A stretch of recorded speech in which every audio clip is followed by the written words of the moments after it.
Por fora, Nínive tinha jardins que pareciam o paraíso e palácios que tocavam as nuvens. Mas por dentro, a realidade de quem morava em Nínive era um pesadelo de vigilância e racionamento. Muitas pessoas acham que as ditaduras modernas inventaram o controle total da população, mas os assírios fizeram isso milênios antes. Neste documentário, vamos caminhar pelas ruas da cidade mais violenta da antiguidade para revelar como eles usavam a água, a comida e até a arte nas paredes para controlar a mente de mais de 100.000 pessoas.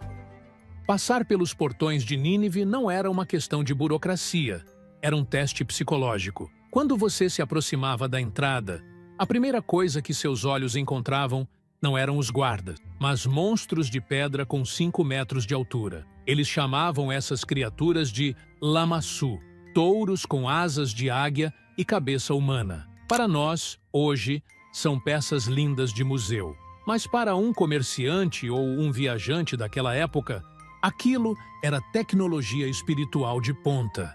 Eles acreditavam que esses seres estavam vivos, eram sentinelas sobrenaturais que julgavam sua intenção. Se você entrasse com maldade no coração, o lamassu saberia. O silêncio na entrada da cidade era pesado, quebrado apenas pelo som das sandálias na pedra e o relinchar dos cavalos. O rei Senaqueribe, o arquiteto dessa megalópole, tinha um problema. Ele precisava controlar uma população de mais de 100.000 pessoas, muitas delas trazidas à força de terras conquistadas. Ele poderia ter colocado um soldado em cada esquina para vigiar todo o mundo, mas Senaqueribe sabia que a vigilância física custava caro e falhava. Portanto, ele transformou a própria arquitetura da cidade em uma arma psicológica. Ele construiu tudo em uma escala tão absurda e desumana que o indivíduo se sentia uma formiga. Você olhava para cima e via palácios que pareciam tocar as nuvens, cobertos de relevos, mostrando exércitos invencíveis. A mensagem era clara antes mesmo de você falar com alguém. Resistir é inútil. Você já perdeu. A Bíblia descreve Nínive no livro de Jonas como uma cidade de 3 dias de caminhada. Durante muito tempo, céticos acharam que isso era exagero religioso, até que arqueólogos britânicos no século XIX começaram a escavar e encontraram um perímetro de 12 quilômetros. Era uma monstruosidade urbana sem igual no mundo antigo. Entrar ali era ser engolido pela máquina estatal mais eficiente e cruel que a humanidade já tinha visto. Mas, se você acha que a entrada, com seus monstros de pedra e cabeças empaladas, era a parte mais assustadora da visita, você está enganado. Porque o verdadeiro choque cultural acontecia quando você passava pelos muros e via quem realmente morava lá dentro. A segregação social em Nínive funcionava de um jeito que faria qualquer cidade moderna parecer o paraíso da igualdade. Muros internos dividiam a capital em 2 mundos completamente distintos. Enquanto a plebe e os deportados se espremiam na Cidade Baixa, enfrentando o calor de 45 graus sem proteção, a elite administrativa vivia na Cidadela Elevada, uma área restrita onde a arquitetura criava sombras artificiais e correntes de ar para tornar a vida suportável. Essa divisão geográfica criava um caldeirão linguístico tenso. Como o império trazia cativos de todas as partes, você andava pelas ruas de terra batida e ouvia aramaico, hebraico, elamita e dezenas de outros dialetos. Era uma verdadeira Babel forçada, onde a única coisa que unia aquelas pessoas era o medo da autoridade central e a dependência absoluta do Estado para sobreviver. Mas o que realmente separava os poderosos dos miseráveis não era apenas o endereço, era o acesso à água. A região de Nínive é árida, e manter uma metrópole daquele tamanho exigia mais do que poços artesianos. Senaqueribe, obcecado por provar que dominava a natureza, ordenou a construção de um sistema hidráulico monumental. O aqueduto de Gervan, construído com mais de 2 milhões de blocos de pedra calcária, trazia água fresca das montanhas a 80 quilômetros de distância. O detalhe cruel é que essa água não servia apenas para matar a sede da população. Inscrições encontradas nas pedras do próprio aqueduto mostram o rei se gabando de usar esse recurso precioso para irrigar seus imensos jardins privados e parques de caça. Enquanto a Cidade Baixa dependia de racionamento, roubar ou desviar água dos canais reais era um crime punido com a morte ou mutilação imediata. E aqui entramos em um dos maiores mistérios arqueológicos desse período. Durante séculos, historiadores buscaram os famosos jardins suspensos na Babilônia, mas nunca encontraram um tijolo sequer que comprovasse sua existência lá.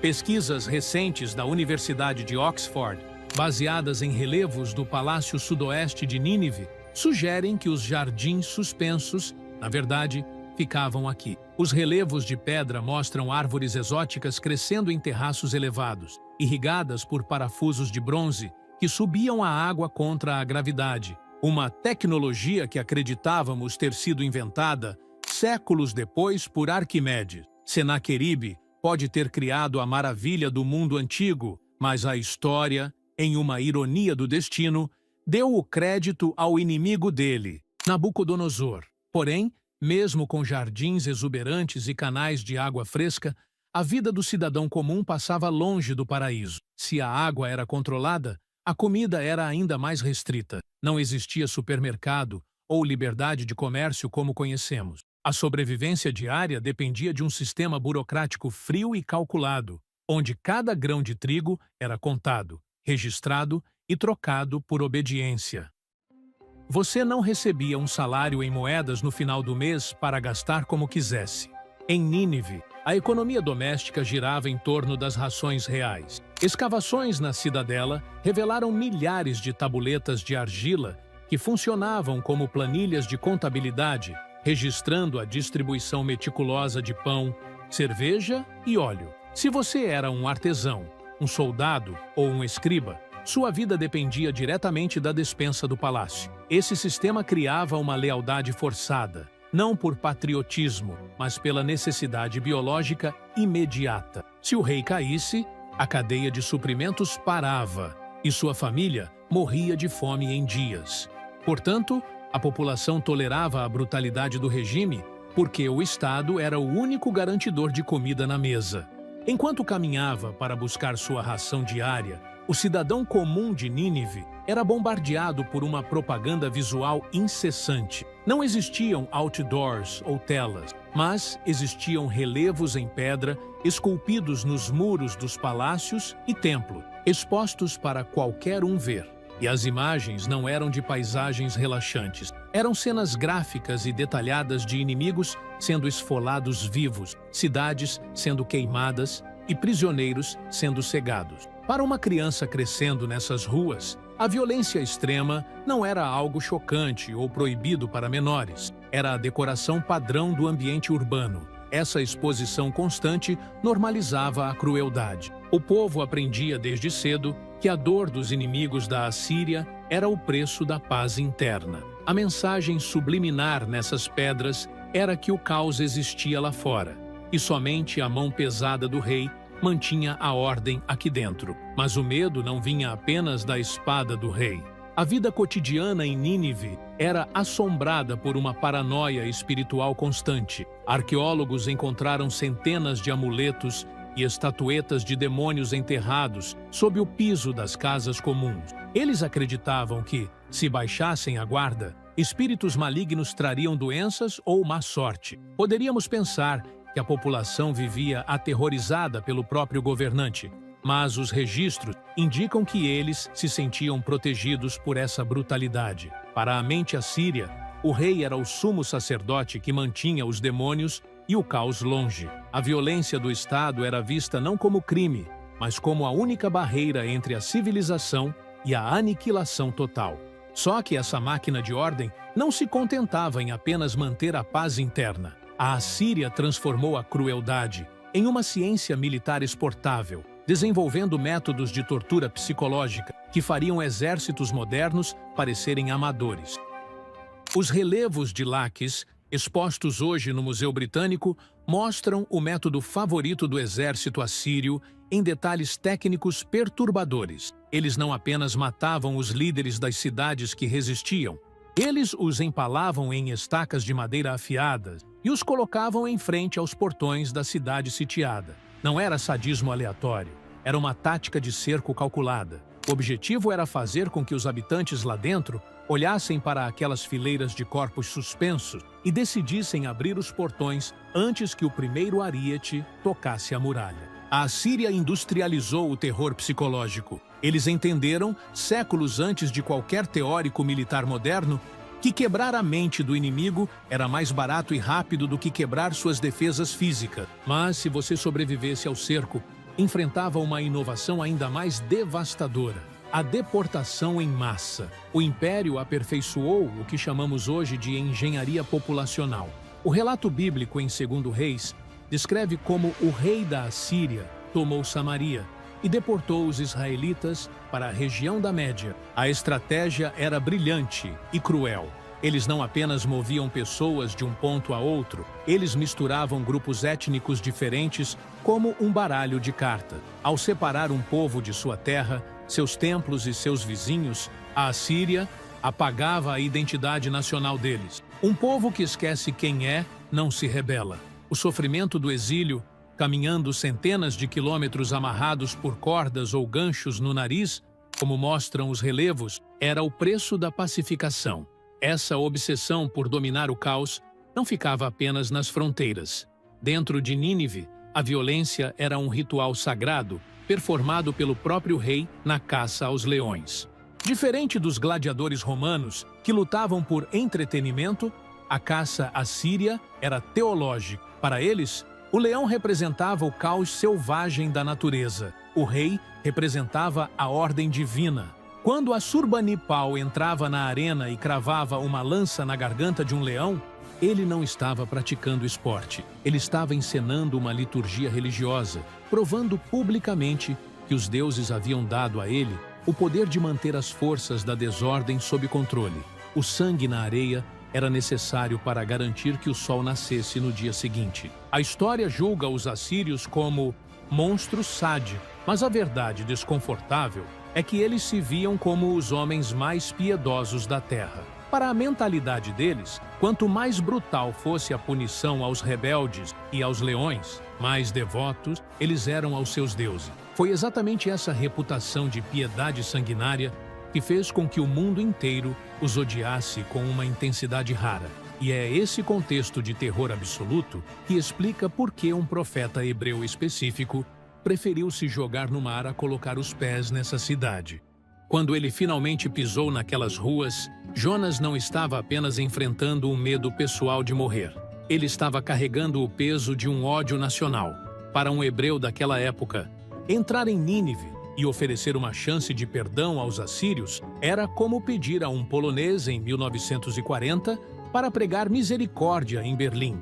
A relutância dele não era timidez, era um senso de justiça ferido. Ele sabia que a máquina de guerra assíria tinha devastado o povo dele, e a última coisa que ele queria era ver aquela cidade salva. Mas algo estranho aconteceu.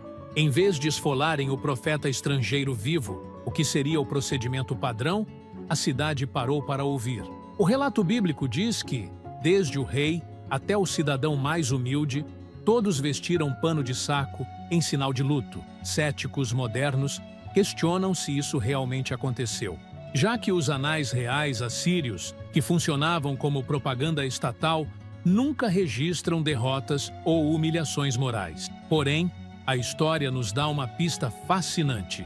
Existem registros assírios de um período de instabilidade interna, eclipses solares que eles viam como péssimos presságios e pragas pouco antes da época provável de Jonas. Uma sociedade paranoica com demônios e superstições, vendo o mundo desabar ao redor, estaria psicologicamente pronta para acreditar em um ultimato divino de 40 dias. O detalhe mais bizarro e específico da narrativa bíblica é que o rei ordenou que até os animais jejuassem e fossem cobertos de pano de saco. Parece lenda, mas se encaixa perfeitamente na cosmovisão assíria que descrevemos. Para eles, o rei era o elo entre os deuses e a natureza. Se o julgamento divino estava vindo, não cairia apenas sobre as pessoas, mas sobre o gado, a terra e as colheitas. Envolver os animais no ritual de arrependimento era a lógica desesperada de um povo que via o espiritual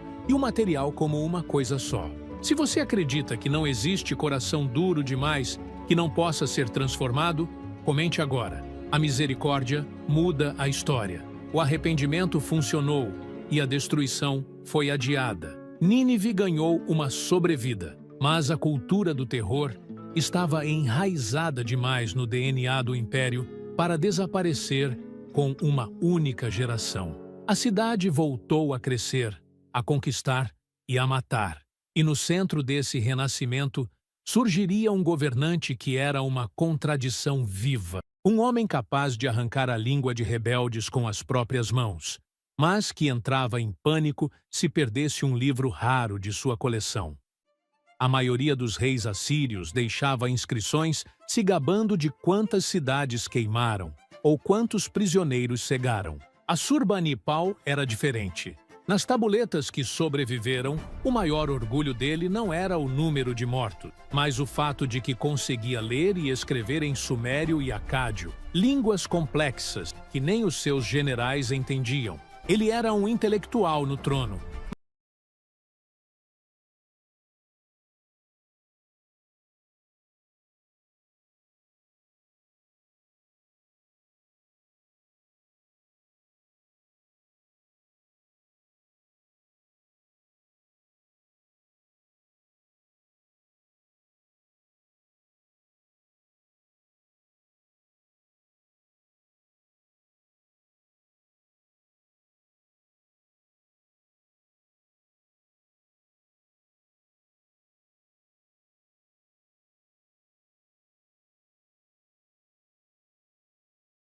Que movia o império. Não eram estantes cheias de poesia ou romances para passar o tempo. A grande maioria dos textos eram manuais técnicos de exorcismo, listas de presságios e relatórios de espionagem. Para a mente de Assurbanipal, conhecimento era segurança nacional. Ele precisava saber o que significava se um falcão voasse para a esquerda ou se um fungo vermelho aparecesse na parede do templo. Ler os sinais dos deuses corretamente era tão vital quanto ter flechas afiadas. A ironia é que Nínive, a máquina de guerra que tentou apagar tantas culturas, acabou se tornando o cofre que salvou a história da Mesopotâmia. Foi nessa biblioteca, descoberta no século XIX, que encontramos a epopeia de Gilgamesh e o famoso relato do dilúvio, que chocou o mundo vitoriano por suas semelhanças com o texto de Gênesis. Devemos aos assassinos assírios a preservação das narrativas mais antigas da humanidade. Nínive parecia estar no auge. Tinha o exército mais forte, a maior biblioteca e o controle absoluto das rotas comerciais. Mas toda essa estrutura centralizada tinha uma falha fatal. Ela dependia inteiramente da força de um único homem. O sistema não foi feito para ser governado por comitês, mas por um rei guerreiro e sacerdote. Portanto, quando Assurbanipal morreu, ele não deixou apenas um trono vazio. Ele deixou um vácuo de poder que seus filhos não tinham competência para preencher. O medo, que era a cola que mantinha o império unido, começou a evaporar. E quando o medo acaba em um regime baseado no terror, o que sobra é a vingança.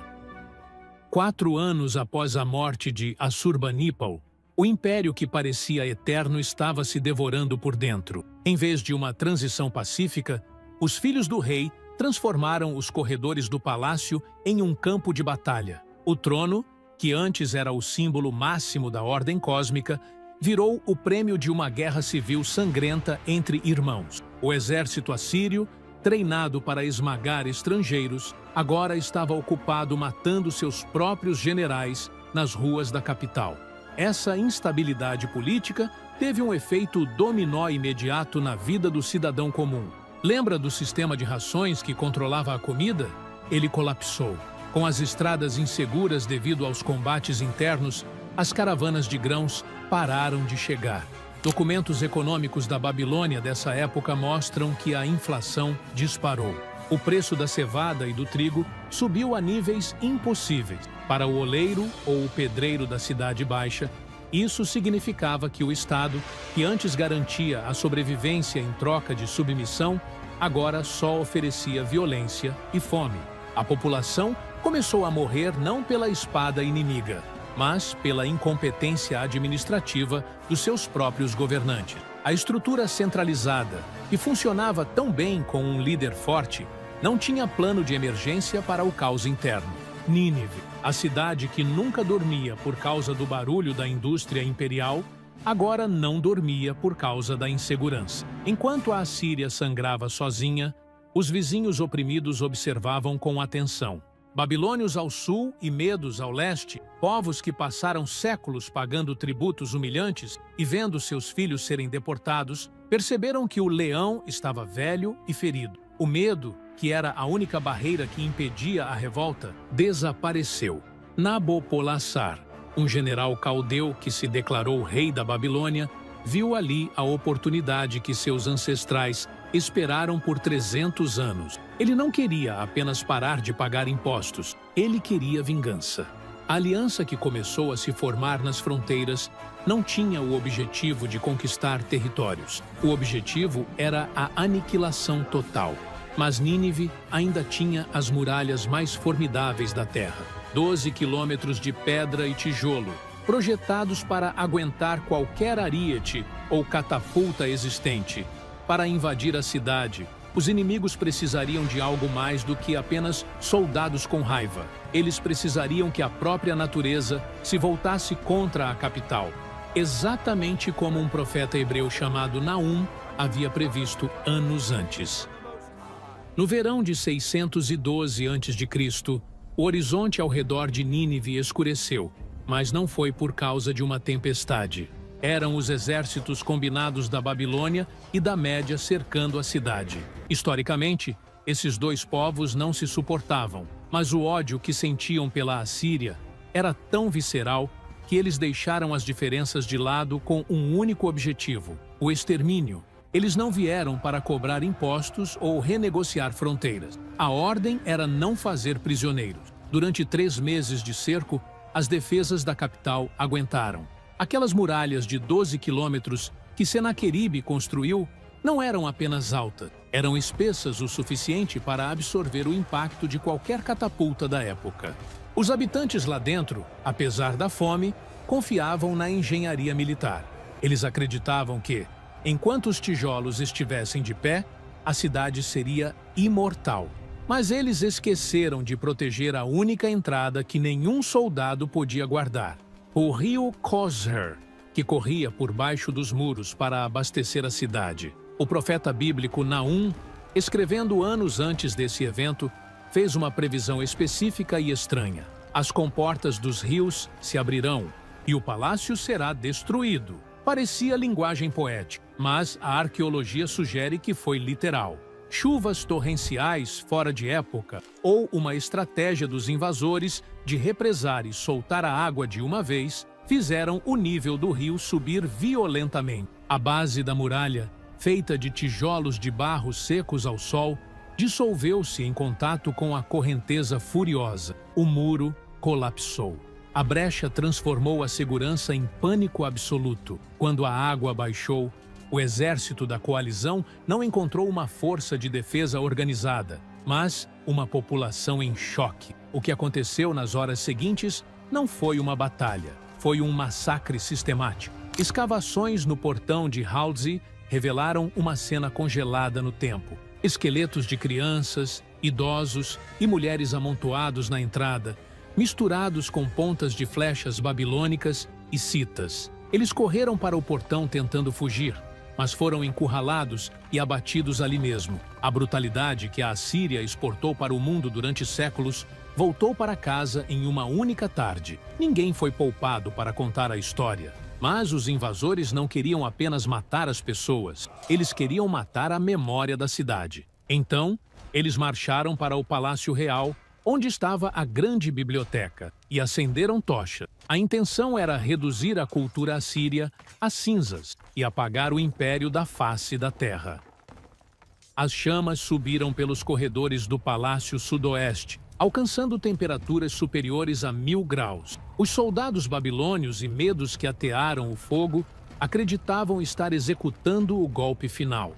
Para eles, queimar a biblioteca real significava apagar a sabedoria e a identidade do inimigo para sempre. Se aqueles registros fossem feitos de papiro, como os do Egito ou de pergaminho, a história da Assíria teria virado fumaça e desaparecido no vento naquela mesma tarde. Mas eles cometeram um erro técnico fundamental. A tecnologia de informação de Nínive não era papel, era argila. As 30.000 tabuletas de Assurbanipal eram feitas de barro cru, secas ao sol. Eram frágeis e poderiam se dissolver facilmente com a umidade ou quebrar com o manuseio. O incêndio que deveria destruir tudo funcionou, na verdade, como um forno de cerâmica gigante. O calor intenso cozeu o barro, transformando documentos frágeis em pedra dura e praticamente indestrutível. Sem saber, os invasores realizaram o maior trabalho de preservação arquivística da antiguidade. Quando o telhado do palácio desabou sobre a biblioteca, ele selou aquele tesouro cozido sob metros de escombro, protegendo-o da chuva e do vento por mais de 2 milênios. Se os babilônios tivessem apenas derrubado as prateleiras sem fogo, a argila crua teria voltado a ser lama com as primeiras chuvas de inverno, e perderíamos para sempre a epopeia de Gilgamesh e os registros que confirmam nomes de reis bíblicos. Porém, na superfície, a destruição parecia total. A cidade que a Bíblia descreveu como grandiosa foi varrida do mapa com uma velocidade assustadora. A terra cobriu as ruínas, a grama cresceu sobre os palácios e a memória humana falhou mais rápido do que qualquer um poderia prever. Apenas 200 anos depois da queda, o historiador grego Xenofonte passou com um exército de 10.000 homens exatamente por cima das muralhas derrubadas de Nínive. Ele viu as ruínas colossais e perguntou aos moradores locais que cidade era aquela. Ninguém sabia responder. Eles disseram que era uma antiga cidade chamada Mespila, que tinha sido habitada pelos medos. O nome Nínive, que um dia fez o mundo inteiro tremer de medo, tinha sido completamente esquecido por quem vivia em cima dos seus restos mortais. Durante séculos, a localização exata da capital assíria virou um mito. Céticos no período iluminista chegavam a dizer que Nínive nunca existiu, que era apenas uma fábula bíblica inventada para ensinar moralidade, já que não havia prova física de um império tão grande. A cidade permaneceu dormindo, escondida sob colinas de terra no norte do Iraque, esperando que alguém com uma pá e uma Bíblia na mão decidisse cavar no lugar certo para provar que a lenda era real. Em 1847, um diplomata britânico chamado Austen Henry Layard começou a cavar em uma colina de terra chamada Kuyunjik, do outro lado do rio Tigre, em frente à cidade moderna de Mossul. Ele não estava apenas procurando tesouros, ele estava tentando responder aos críticos europeus que diziam que a Bíblia era historicamente imprecisa. Quando a pá dele bateu em pedra sólida, o barulho ecoou pelos corredores acadêmicos de Londres e Paris. Layard não encontrou apenas cerâmica quebrada. Ele desenterrou o palácio de Senaqueribe, com seus 71 quartos e quase 3 quilômetros de relevos nas paredes. De repente, Nínive deixou de ser uma lenda religiosa para se tornar um fato arqueológico tangível. Os nomes dos reis que aterrorizaram Israel e Judá apareceram escritos na pedra, confirmando que os relatos bíblicos sobre a crueldade assíria não eram metáforas, mas reportagens de guerra. Poderíamos encerrar dizendo que a cidade foi salva pela arqueologia e que hoje descansa em paz nos livros de história. Mas a violência parece ter impregnado o solo daquela região. Em 2015, o grupo extremista Estado Islâmico, ou ISIS, tomou o controle de Mosul. Eles foram até o sítio arqueológico de Nínive e ao museu local com marretas, furadeiras elétricas e explosivos. Em vídeos que chocaram o mundo, eles filmaram a si mesmos destruindo os grandes touros alados, os lamassu, que guardavam os portões da cidade há milênios. Eles explodiram o portão de Mashk, que havia sido cuidadosamente reconstruído, alegando que aquelas pedras eram ídolos que desafiavam a fé dele. A ironia trágica é que eles repetiram exatamente o comportamento dos antigos assírios, tentar apagar a cultura e a memória de quem veio antes para impor uma nova ordem pelo medo. Nínive acreditava que sua imortalidade viria da força dos seus exércitos e da altura de suas muralhas, mas hoje, o que resta de sua grandeza está fragmentado em vídeos de destruição na internet ou preservado em salas climatizadas de museus na Europa, longe da terra que a gerou. A profecia bíblica de Naum terminou com uma pergunta retórica sobre a cidade: quem chorará por ti? A resposta da história parece ser o silêncio. A cidade que viveu para intimidar o mundo acabou se tornando apenas um monumento ao fato de que impérios construídos sobre sangue inevitavelmente desaparecem. Clique aqui na tela para assistir ao documentário e descobrir como era viver nas cidades no tempo de Jesus. É um vídeo incrível que vai te levar 2000 anos no tempo. Clique e assista.